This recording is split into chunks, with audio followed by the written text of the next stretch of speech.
This is the Cubs Postcast, your instant game reaction for the Chicago Cubs.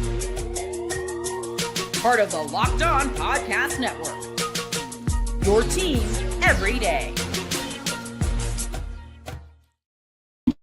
What's up, everybody? Welcome into the Locked On Cubs Postcast here on the Locked On Cubs YouTube channel. Joe George here with you. You can find me on all social media platforms at Joe George Radio. The Cubs get the win 6-1 over the Atlanta Braves. They end their losing streak. Cade Horton was fantastic in this game, as he's been since the All-Star break. He has emerged into, honestly, the player that everyone's kind of been waiting or hoping for, a young prospect to emerge into. And Matt Shaw as well. Your two rookies coming in, getting the job done when you needed it. The Cubs did leave a lot of guys left on base, multiple opportunities with bases loaded, only really executed in one of them to their full extent. We'll get to that as well. Then we'll talk about Kyle Tucker going on the 10-day IL with Moises Ballesteros being recalled by the organization. But just glad the losing streak is over. We'll start today's show off with our Locked On Player of the Game.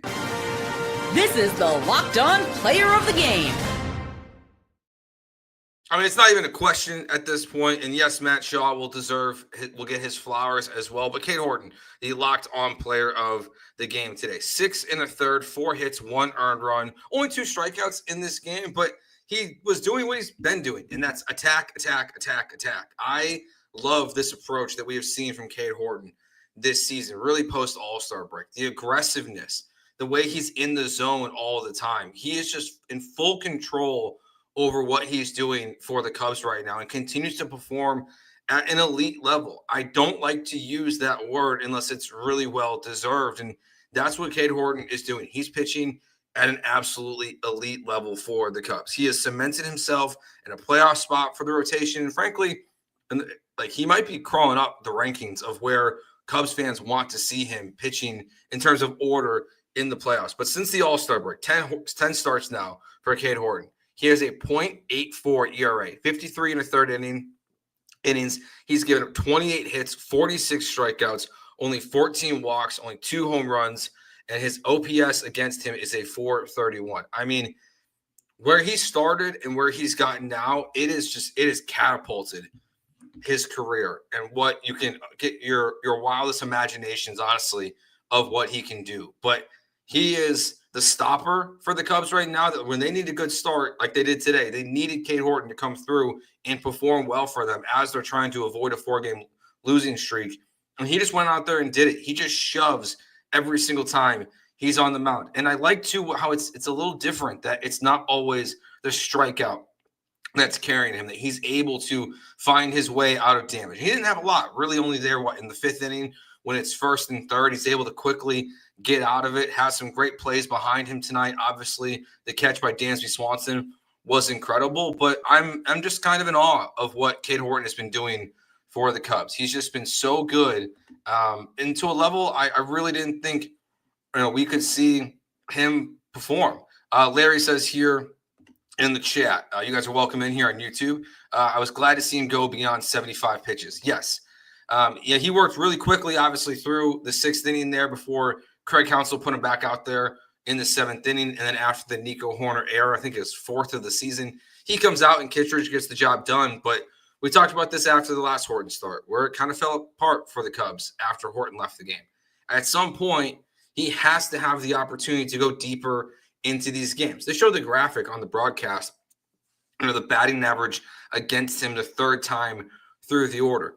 I think it's one of the most useless stats you could use to even have any kind of discussion about Cade Horton right now. You do not need to have him be talking about the 3rd time through the order, because he's not doing it. He's not being pushed in that way for the Cubs. And so I hope today is a sign of things to come. Seeing him at 87 pitches, that can be the number now. Go from 75, go to 85. And then that way, work him up a little bit, so when the postseason gets here in less than a month, you can have him go maybe 90, 95 pitches in a start, because the plan's been fine for the regular season. It's bit the Cubs for sure at times, but he has to go forward and has to be able to go deeper in the playoffs because of everything that's gone on with the Cubs bullpen, without Daniel Palencia, with a lot of question marks out there.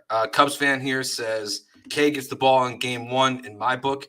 Yeah, there's a crazy argument. It's not a crazy argument to make that. I mean, Shota Imanaga obviously has a great win-loss record. It doesn't tell the whole story of him as a member of the Cubs organization. Matthew Boyd had a Cy Young level season early on, and it's trickled off a little bit. But yeah, Cade, if the game started today, as OK says here in the chat, Horton has to be the game one starter. I agree.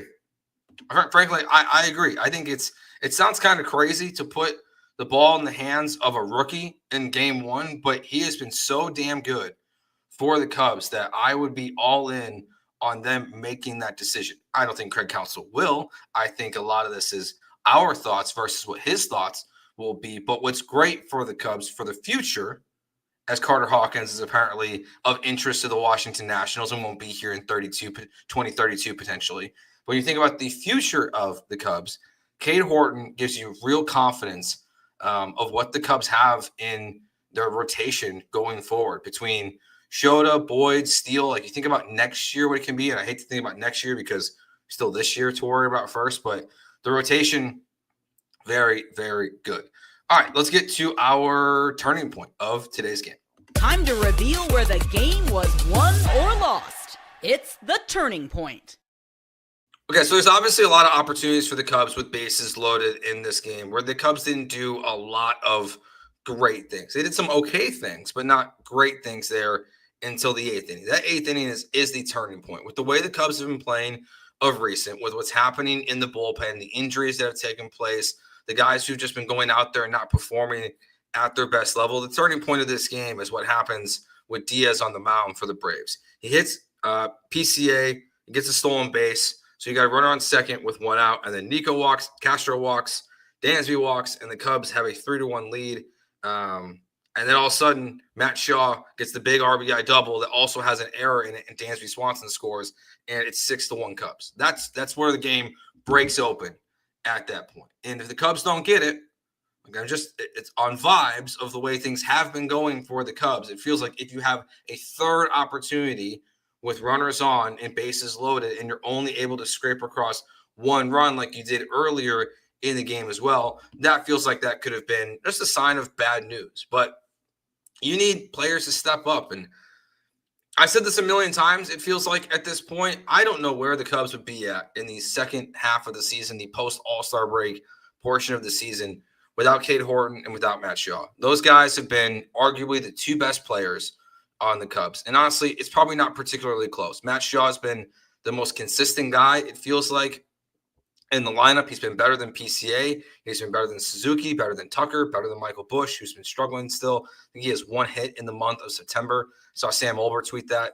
Matt Shaw has been the best guy, the most consistent guy in your lineup, and Cade Horton has been by far your best starting pitcher. And there's a little bit different of a bar there, right? Like Matt Shaw has been the best player almost by default because there's still things about his game that haven't been, great, but it's been pretty good, where Cade has just kind of blown everyone away with how good he's been doing. And even early in the game, we look at this one. Look, the Cubs have bases loaded with no outs in the top of the first. PCA gets a sac fly, so you get the 1-0 lead there in the first inning. Then you get a strikeout and a flyout to end the inning, but PCA starts to put together his really strong day at the plate. And before he hit the ball off his knee, it felt like things were turning around a little bit for PCA. So hopefully, he can get back into the swing of things there. Top of the third, you got two runners on. PCA gets the single to make it 2-0. Nico gets the single to make it bases loaded, and then two strikeouts. So again, two opportunities with bases loaded. You only come away really with one run with the bases juiced because they scored before the bases were loaded in the second inning. So not a lot of, early on didn't feel great. Like the top of your order was getting on, whether that's through walks or bloop singles. And look, this was one of those games when you talk about, expected batting average and all those things like that. You've got bloopers and, balls going the other way that are just dropping in front of the left fielder. The Cubs got some fortunate baseball luck in this one. And then again, Matt Shaw just comes through there and breaks this game wide open. All right, we'll take our break here. We'll get to your guys' questions and comments in the chat live here on YouTube as well. And then we will discuss Kyle Tucker and what's going on with him, as now we know he was officially headed to the injured list. We'll get to that next year on the Locked on Cubs postcast on the Locked on Cubs YouTube channel. Today's show is brought to you by Gametime. There's nothing like catching a live baseball game, the energy, the crowd, the chance to see your team in person, but actually getting tickets, that's the tough part. Queues, login screens, surprise fees, it takes all the fun out of it. That's why I use Gametime, the app that gives the advantage back to fans. Gametime is fast, easy, and backed by the Gametime guarantee. You'll always get 100% authentic tickets delivered on time and at the best price. Plus, all fees are included, so the price you see is the price you pay. That's one of my favorite parts. I hate buying tickets anywhere else because you never know what it's going to look like when you get to your shopping cart. But at least with Gametime, you know exactly what's happening right in front of you. So download the Gametime app today. Create an account and use code LOCKEDONMLB for $20 off your first purchase. Terms apply. Again, that's promo code LOCKEDONMLB for $20 off. Swipe, tap, ticket, and go. Download the Gametime app today. Today's show is also brought to you by Monarch Money. Most people can't name all their financial accounts or even what they're worth, whether it's 401k properties, investments, and when you don't have the full picture, you can end up leaving money on the table. That's why there is Monarch Money. It's an all-in-one personal finance tool that brings your entire financial life together in one clean, easy-to-use interface on your laptop or your phone. Monarch is built for people with busy lives. If you've put off organizing your finances, Monarch is for you. Monarch does all the heavy lifting, and you can link all your accounts in minutes, see clear data visuals, and get smart categorization of your spending, and finally feel in control of your money without ever touching a spreadsheet. Don't let the financial opportunities slip through the cracks. Use code LOCKEDONMLB at monarchmoney.com in your browser for half off your first year. That's 50% off your first year at monarchmoney.com with code LOCKEDONMLB. A lot of positives things here said about Nico too, as we were just talking about Matt Shaw for sure. Nico, Craig says, has been the most consistent player. He has been. Those two guys, Matt Shaw and Nico Hoerner, have been rolling. I mean, some conversation here about Nico Hoerner hitting higher in the lineup. Let's see. Tim says Matt Shaw should be hitting fifth. We got Nico should be in the leadoff spot. Look, I would like to see that. Michael Busch, at some point, Craig Counsell has to recognize that him hitting leadoff is not working. What he was doing earlier in the season is not working now.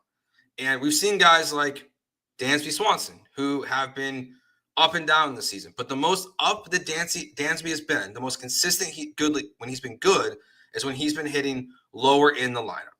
And now it feels like that is starting to happen more frequently, and you're starting to see Craig Counsell stick to that. I think it's the same philosophy here with Michael Busch.